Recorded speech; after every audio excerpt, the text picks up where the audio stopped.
ஒரு கிராமத்தில் ஒரு மருத்துவச்சி இருந்தார். அவர் முக்காலமும் உணர்ந்தவர். தெய்வ சிந்தனையும் நற்பண்புகளும் நாணத்தால் நடப்பதை அறியும் திறனும் பெற்றவர். அவருக்கு ஒரு நாள் கனவு வருகிறது. அந்த கனவை நினைத்து அலறுகிறார். ஏனென்றால் இவருடைய கனவில் கண்ட காட்சி இரத்தம் உரிய வைத்தது. அதை பற்றி இந்த வீடியோவில் விரிவாக பார்க்கலாம். சாதாரணமாக எல்லா ஆலயங்களிலும் அம்மன் நின்ற நிலையில் அல்லது அமர்ந்த நிலையில் காணப்படுவார். ஆனால் மாசாணி அம்மன் மட்டும் எல்லா ஆலயங்களிலும் சயன நிலையில் காணப்படுகிறார். மாசாணி அம்மனின் ஆச்சரியமான ஆழ்ந்த வரலாற்று முக்கியத்துவத்தை இந்த வீடியோ உங்களுக்கு விளக்குகிறது. பண்டைய காலங்களில் பொள்ளாச்சிக்கு அருகில் ஆனைமலை நன்னூர் என்றும் இப்பகுதி செல்வ செழிப்பான நாட்டினை நன்னன் என்ற மன்னன் ஆண்டு வந்தான்.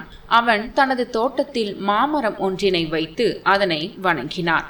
எங்கு செல்வதாயினும் எது செய்வதாயினும் முதலில் அந்த மாமரத்தை வணங்கிவிட்டு தான் செல்வாராம். அந்த மாமரத்தில் காய்க்கும் மாங்கனிகள் பழுத்த பின் அவற்றை பறித்து பூஜை அறையில் வைத்து வழிபாடு செய்துவிட்டு பின்னர் அதனை பிரசாதம் போல் பக்குவமாக உண்டனர் அரசரின் குடும்பத்தினர். வேறு யாரேனும் அந்த மரத்தில் கனிகளை பறித்தாலோ உண்டாலோ அவர்களுக்கு அரசன் மரண தண்டனை வழங்கினார். நன்னூர் அரசனின் படைத்தளபதியாக கோசர் இருந்தார்.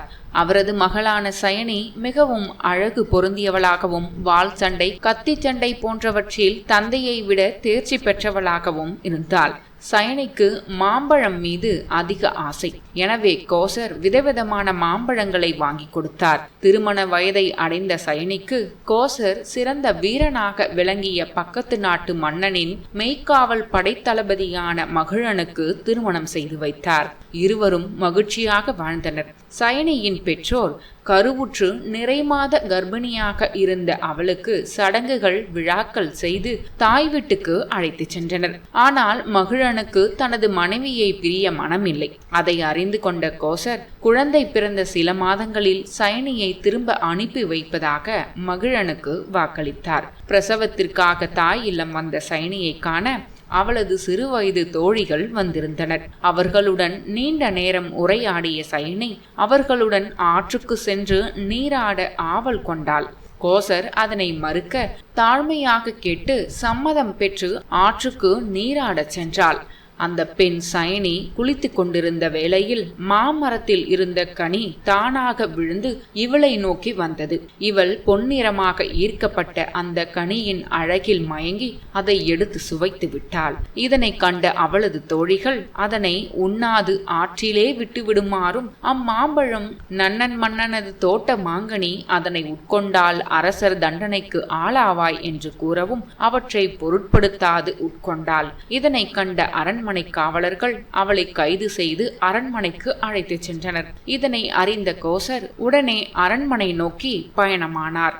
சயனியோ உடனே மன்னனிடம் இருக்கரம் நீட்டி உயிர் பிச்சை வேண்டினாள். மேலும் ஒரு மாங்கனிக்காக கொலை செய்வார்கள் என்றும் எனக்கு தோன்றவில்லை. ஆதலால் எங்களுக்கு உயிர் பிச்சை தந்தருள வேண்டும் என்று கோரிக்கை விடுத்தாள். ஆனால் அவள் கோரிக்கையை செவி மடுக்காத மன்னன் சயனிக்கு மரண தண்டனை வழங்கி அவளை கொலைக்களத்திற்கு அனுப்பினான். அரசரிடம் நிறைமாத கர்ப்பிணியான தனது மகளை மன்னித்து விட்டு விடுமாறு வேண்டினார் கோசர். ஆனால் மன்னனோ மனம் இறங்கவில்லை. இதை பார்த்த கோசர் அதிர்ச்சி தாங்க முடியாமல் அந்த இடத்திலேயே உயிர் நீத்தார். தகவல் அறிந்த மகிழன் ஓடோடி வந்து மன்னனிடம் தனது மனைவியை விட்டு விடுமாறு வேண்டினான். மகிழன் தனது மனைவிக்கு பதிலாக எடைக்கு எடை தங்கமும் பல யானைகளையும் பரிசாக தருவதாக கூறியும் மன்னன் அதை ஏற்கவில்லை. ஆத்திரமடைந்த மகிழன் பெரும் படை திரட்டி நன்னன் அரசனுக்கு எதிராக போர் செய்து நன்னன் அரசனை தோற்கடித்து அவனது கழுத்தை அறுத்து கொலை செய்துவிட்டு தனது மனைவியை அழைத்துச் சென்றான். இதற்கிடையில் சயனிக்கு பிரசவ வலி ஏற்பட்டது. வலியும் அதிகமானது. மனைவி படும் துயரத்தை தாங்க முடியாத கணவன் வலி மிகுந்த நேரத்தில் அவளை சற்று ஆசுவாசப்படுத்திவிட்டு மருத்துவச்சியை அழைத்து வர கிளம்பினான். ஆனால் அதே சமயம் மனைவியை தனியாக விட்டு செல்வதற்கும் அவனுக்கு பயம். இவன் தனியாக சென்று மருத்துவச்சியை அழைத்து வருவது என்றால் மனைவியை தனியாக விட முடியாது. அடர்ந்த காடு, வன விலங்குகள் அதிகம். அருகில் அருகில் மனிதர்கள் யாரும் இல்லையே, என்ன செய்வது என்று தவித்துக் கொண்டிருந்தான். அதை புரிந்து கொண்ட அவன் மனைவி, 2 மைல் தொலைவில் உள்ள என் தாயார் வீட்டிற்கு நாம் செல்வோம். அங்கு ஒரு மருத்துவச்சி இருக்கிறார். அவர் முக்காலமும் உணர்ந்தவர். தெய்வ சிந்தனையும் நற்பண்புகளும் ஞானத்தால் நடப்பதை அறியும் திறனும் பெற்றவர். நன்கு மருத்துவம் செய்வார்.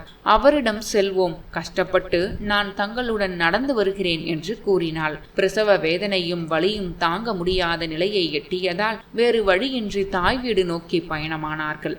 மெதுவாக நடந்து 1 மைல் தூரம் வந்து சேர்ந்து விட்டார்கள். அதற்கு மேல் அவளால் ஒரு அடி கூட எடுத்து வைக்க முடியவில்லை. சற்று தூரத்தில் பார்த்தால் விளக்கு ஒளி தெரிந்தது.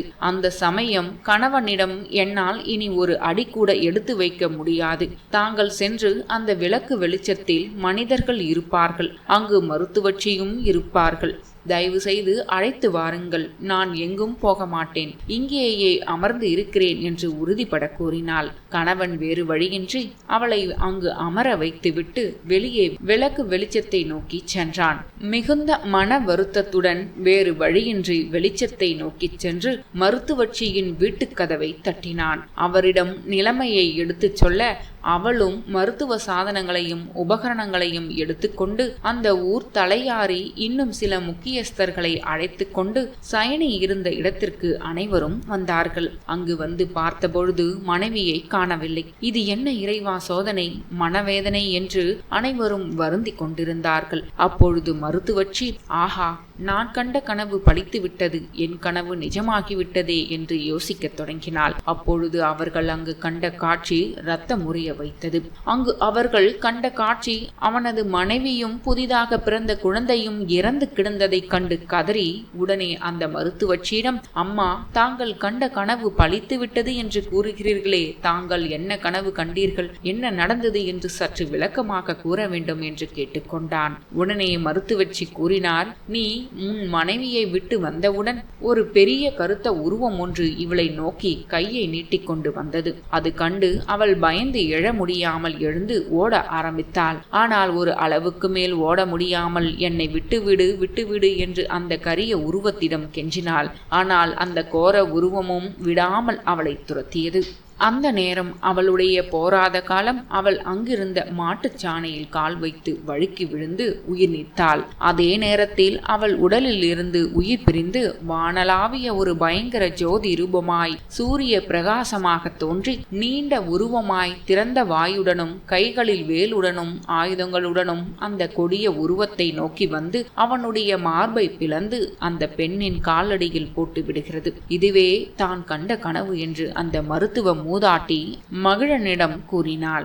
மேலும் அவள் சாதாரண பெண்ணல்ல, வானில் தேவலோகத்தில் இருந்து மண்ணில் உதித்த பெண் அவள் பக்தர்களை மனிதர்களை ரட்சிக்க வேண்டி உருவான தெய்வாம்சம் பொருந்திய பெண் அவள் என்றும், மற்றும் காமதேனுவினால் இடைப்பட்ட சாணத்தில் கால் வைத்து இறக்காமல் இருந்திருந்தால் வேறு ஒரு ரூபத்தில் அவள் இறந்திருப்பாள். மாட்டுச் சாணத்தில் கால் வைத்து வழுக்கி விழுந்து இறந்ததனால் மாசாணி என்று பெயர் பெற்றார். மேலும் இவள் மானிட பிறவி அல்ல, தெய்வ பிறவி.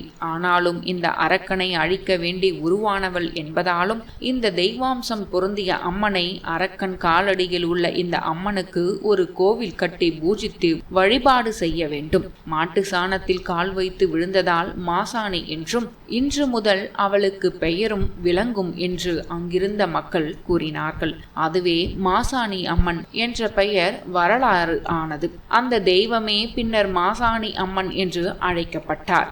பிள்ளை பேறு இல்லாதவர்கள் மாசாணி அம்மனை வேண்டினால் பிள்ளை பேறு சீக்கிரம் கிடைக்கும். இந்த அம்மனை தொழுபவர்களுக்கு பில்லி சூனியம், மாதவிடாய் கோளாறு, பேய் பிசாசு பிடித்தவர்கள் ஒரு முறை மாசாணி அம்மன் கோவில் சென்று வணங்கிவிட்டு வந்தால் அத்தனை பீடைகளும் நோய்களும் துன்பங்களும் நீங்கும் என்றும் மாசாணி அம்மன் வரலாறு கூறுகிறது.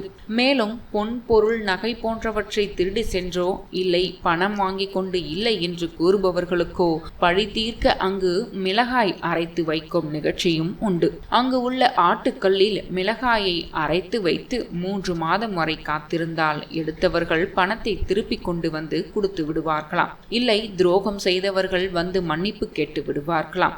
அவ்வாறு கேட்கவில்லை என்றால் அவர்கள் உடல் மிளகாய் தேய்த்தது போல் எரியும் என்ற நம்பிக்கை உள்ளது இந்த மாசாணி அம்மன் கோவிலில். அவ்வாறே அவர்களது கோரிக்கையை நிறைவேற்றியவுடன் அம்மனுக்கு மீண்டும் பாலாபிஷேகம், இளநீர் போன்றவற்றை செய்து அம்மனை குளிர்ச்சி செய்ய வேண்டுமா.